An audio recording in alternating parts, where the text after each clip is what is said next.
The week was busy. The week was productive. The week was not remarkable. We have reports of new gadgets, new silicon chips, and new ways to lose our data to the ether. Tesla is fixing 3 million doors that refuse to open during a collision. A very helpful feature for those who wish to remain inside the vehicle during a catastrophe. NVIDIA is partnering with data center developers to build more infrastructure for our AI overlords. The AI is learning to speak, to code, and to generate smut on command, because apparently that was the missing piece of the puzzle. I am your anchor.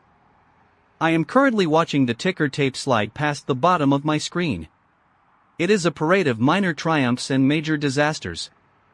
Let us begin the work of sorting the noise from the signal. Welcome to tonight's edition of Echo FM.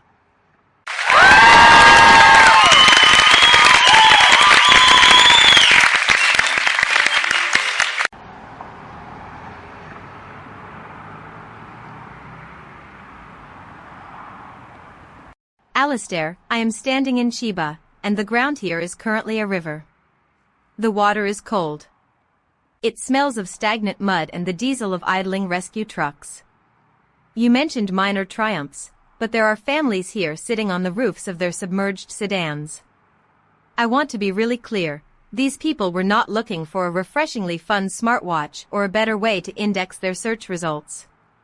They were looking for a way to get to work without drowning. The official records from the local municipality describe this as a temporary transport challenge.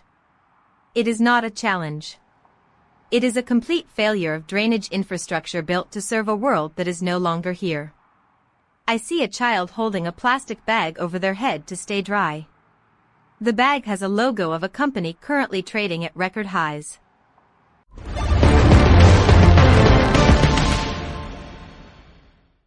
Victoria, I hear your passion, but you are looking at this through a lens of moral sentimentality that ignores the basic incentive structure of modern urban planning. The city is not failing, it is simply experiencing a high-velocity pivot toward a more aquatic reality. The capital expenditure for drainage was allocated 3 cycles ago to digital transformation initiatives. That tracks perfectly with current market sentiment.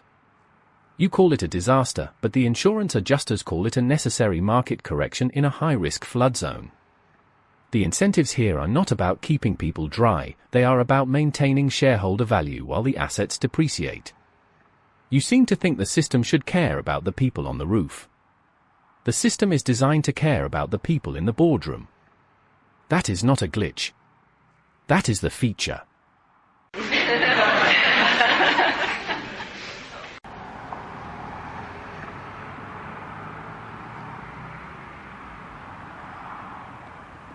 Ronald, your ability to abstract human suffering into a spreadsheet line item is, frankly, the most efficient thing about this entire broadcast. You talk about asset depreciation while I am looking at a man trying to rescue a cat from a submerged engine block. He does not know he is a market correction. He just knows his life is disappearing beneath a layer of brown, freezing silt. You are always useful in describing the mechanism, but you are never right about the cost. The cost is not a percentage point. The cost is a lifetime of effort erased in an hour of rainfall. People aren't saying that their homes were poorly planned for climate change. They are saying that the government promised them safety and instead gave them an evacuation order at the moment the water reached the 2nd floor.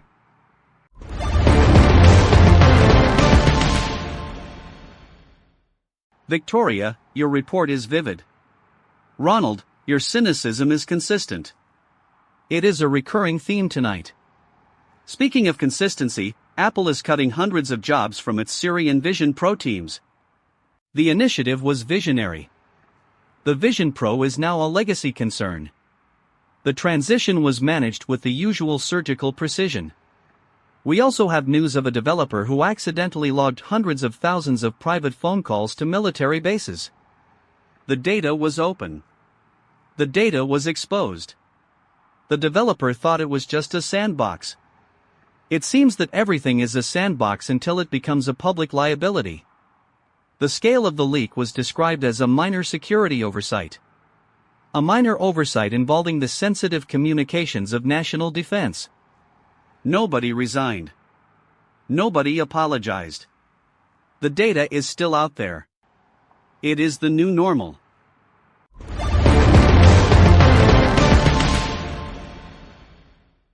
Atmospheric pressure dropping. Rainfall exceeding historical records by 40%.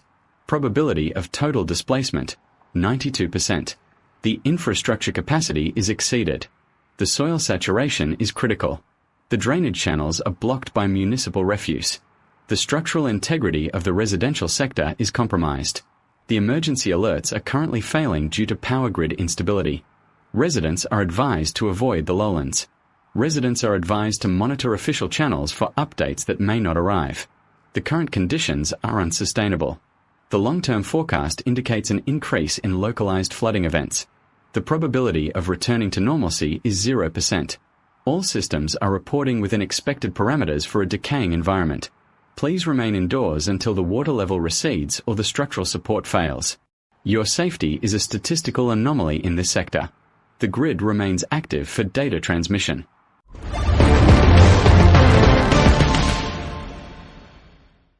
Casper, your updates are always so soothingly terminal. It makes the rest of the world seem almost redundant. While we wait for the water to rise, let us discuss the news from Ukraine. Another double-tap drone strike on a shopping mall. 15 people dead. 130 injured. 23 children caught in the blast. The phrase used was a tactical necessity.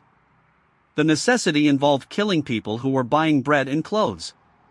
It was a successful strike. The military planners were pleased with the precision.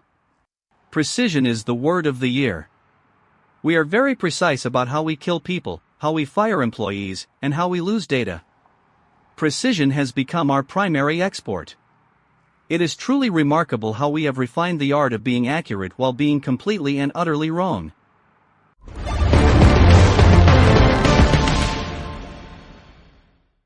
Alastair, you are looking for a moral center in a geopolitical conflict that functions as a Series B funding round for weapons manufacturers.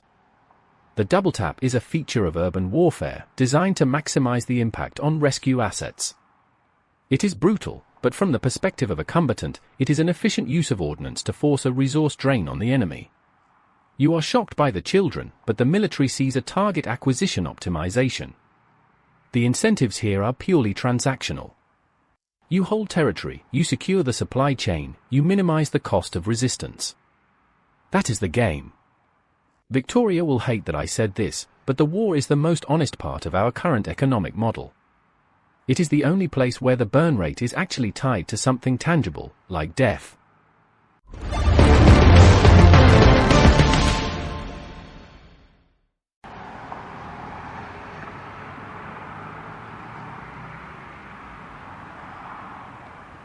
Ronald, I don't hate that you said it. I hate that you are right. But I want to be really clear about the human cost of your efficiency. I am currently looking at a photo of a shopping mall in Kiev. It was a place for birthdays. It was a place for teenagers to hang out and ignore their parents.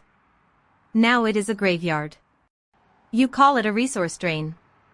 I call it a massacre that we have successfully sanitized into a policy discussion. The people inside were not part of a funding round. They were not part of a military strategy. They were people who wanted to buy a pair of shoes. The silence that follows a drone strike is not a market outcome. It is the absence of everything. We are losing our capacity to feel.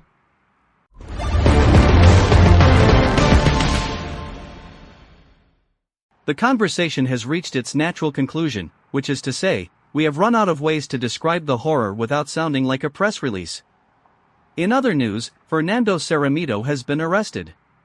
A senior advisor to Latin America's far-right leaders, he is accused of plotting to kill his own girlfriend. The political consultant who masterminded campaigns for Milei and Paz Pereira is now the subject of a criminal investigation. The irony is so thick you could cut it with a knife, but we have already used all our knives on the budget cuts. The strategist who knew how to manipulate the public discourse apparently failed to realize that his own private actions would eventually be tracked. The master of the narrative has become the subject of a very inconvenient story. It is quite poetic, in a terrible way.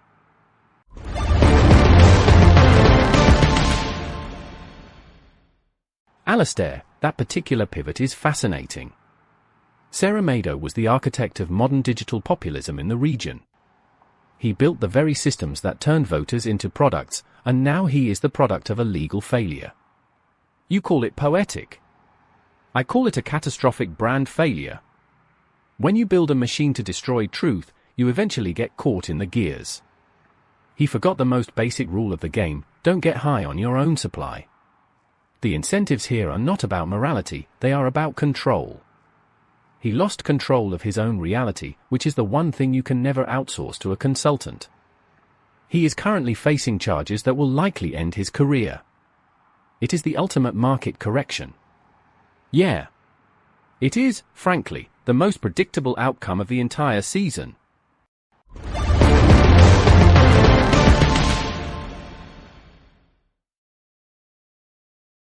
I am looking at the screen, and I see the numbers scrolling. The numbers for the Pebble Time 2, for the Carina Nebula, for the price of carbon credits. They all look the same. We have created a world where everything has a price, but nothing has a value. We are logging our phone calls, we are building smarter watches, and we are ignoring the water rising in our own streets. The machine is running perfectly. It is optimized. It is scalable. It is entirely indifferent to whether we are here to witness its success or not. We have replaced wisdom with data and empathy with a series of feedback loops.